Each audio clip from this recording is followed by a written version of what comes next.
Hello everyone, this is Megan Wise, the Blended Learning Coordinator for the Archdiocese of New York, and this is a part of my video series, Starting with Why, Using EdTech with a Purpose.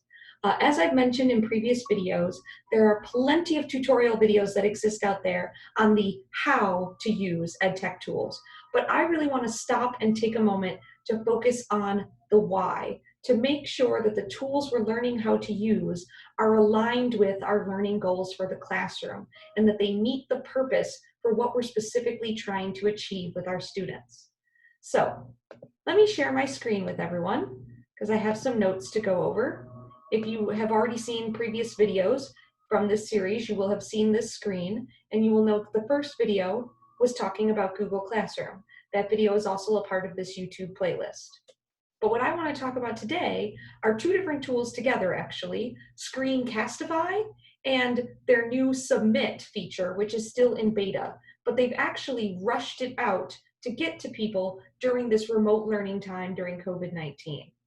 But so right now, because many of us are experiencing remote learning, often for the first time, we now have an asynchronous learning environment with most of our students.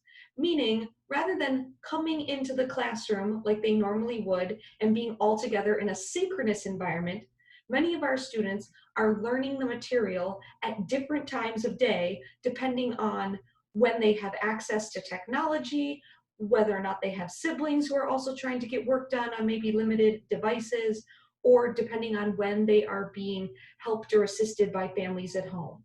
So it's a very different world right now.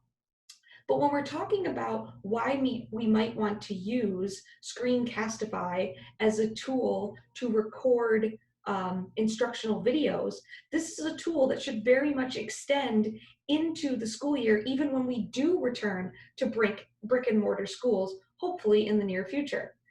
Because learning new content asynchronously allows students to take in new information at their own pace.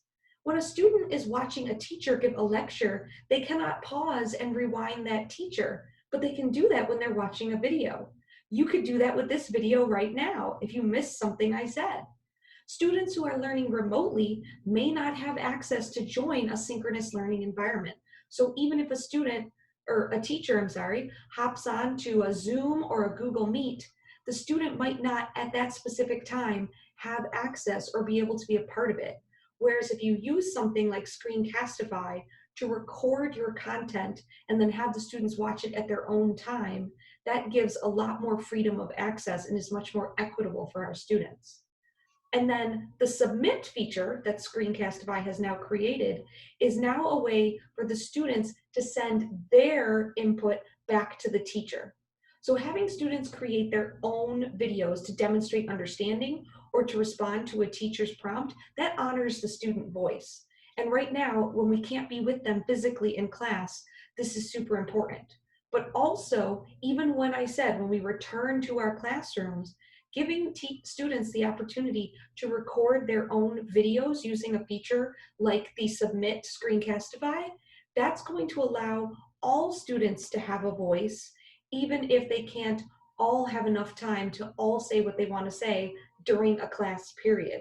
So these digital tools really can expand the amount of time we have with our students and expand the amount of students who we can hear directly from. Also, with this Submit beta feature, the way it works is that teachers send out the assignment to their students, and the students do not have to download the Screencastify add-on. They don't have to have any sort of separate account. They just open the link that they got from their teacher, whether it was emailed to them or posted on a Google Classroom. They follow the prompts, the directions, they record their video, and it sends it directly to the teacher's Google Drive. And then the teacher can then make comments back, whether those are verbal comments, video comments, or written comments, to let the student know how they did, maybe to clarify points. And this is a great way to get real, effective, and efficient feedback to our students in this remote learning time, but can also transition really well when we're back in the classroom. You'll notice that there's two links on my screen right now that I will be including in the description for the YouTube video. Those are links to tutorials for how to use Screencastify as a teacher for making an instructional video, and then also a student-made or a how-to for students, my bad, tutorial to teach them how to use Submit. So again, rather than recreating the wheel and making a new tutorial video, I'm just going to give you ones that are already great and already exist, and my videos are focusing on the why. One other thing I would like to point out is that if you are not yet totally sold, please take a moment to take a look at the Blended Learning website, where I have an entire page dedicated to remote resources, also previous PD sessions that I have given. If you want to pause this video right now and copy down the site name, the sites.google.com/view/blendedlearning_ADNY. The /home is not even necessary, but please check this out. My contact information is also here on that homepage. If you have any other questions, comments, or concerns, please feel free to reach out. Thank you. Stay safe, everyone. Stay healthy, and check back for more of these starting with why videos.